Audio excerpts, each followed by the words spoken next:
100 things that we should do before labeling someone as a heretic. It is important to acknowledge that people will get fired up. I get fired up. We all get fired up about certain topics that are important to us.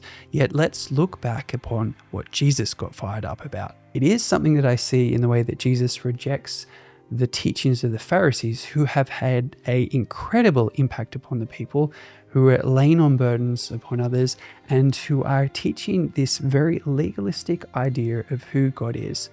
I'm currently in the middle of reading C.S. Lewis' essay collection and other pieces. Thoroughly recommend it.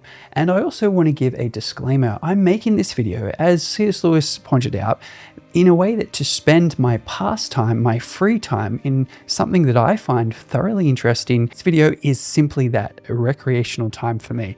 And it might be a serious topic that I'm talking about. Maybe that's the best way to cover this. And that's where we ask God, dear Father, if this is helpful, help me know and feel peace about putting this online. And help me be clear that if this is a turbulent time for you, maybe this video isn't going to be the best one to watch. Maybe spend some time doing something else. To have a curiosity about what we could do to build one another up rather than tear each other down. The fruits of the Spirit are things that we should value and use as a litmus test or a standard that we could have. Does Scripture free us into those realms? I'm going to read through a list and talk about the ones that stick out for me.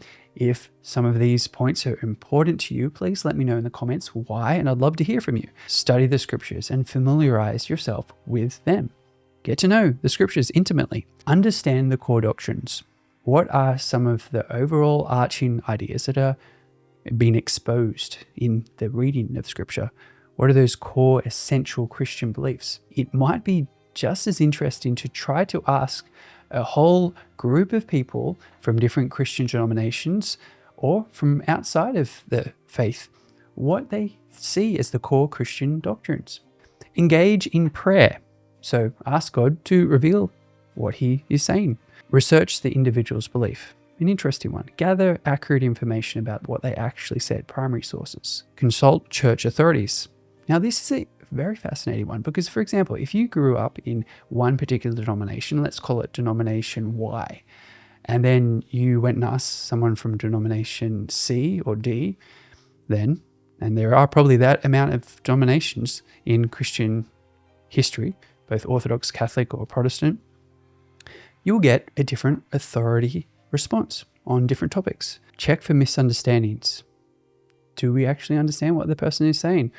Much more easily accessible if we're talking to someone over a meal. Now, this is a hard one because I think we often have a perspective of, well, we understand them by their tone, the way that they wrote it.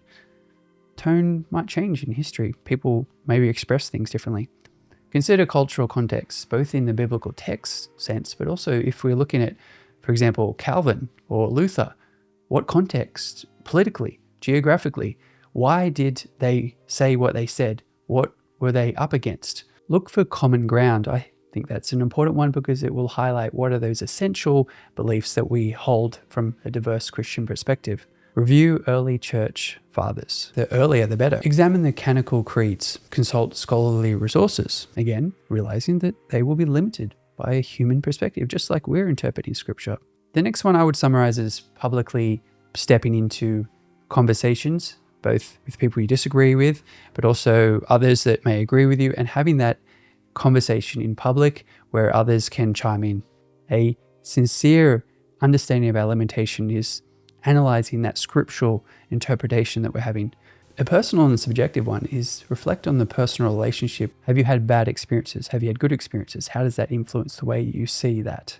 Examine the fruits of the belief. Easier said than done.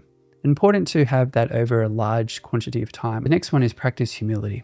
Easier said than done, especially when we get very much into heated intellectual and heartfelt debates, because to be honest, a lot of these discussions are very much personal and heartfelt because we believe the truth. We believe who Jesus said he was, and we want to make sure that we are accurate to that. So it is very heartfelt.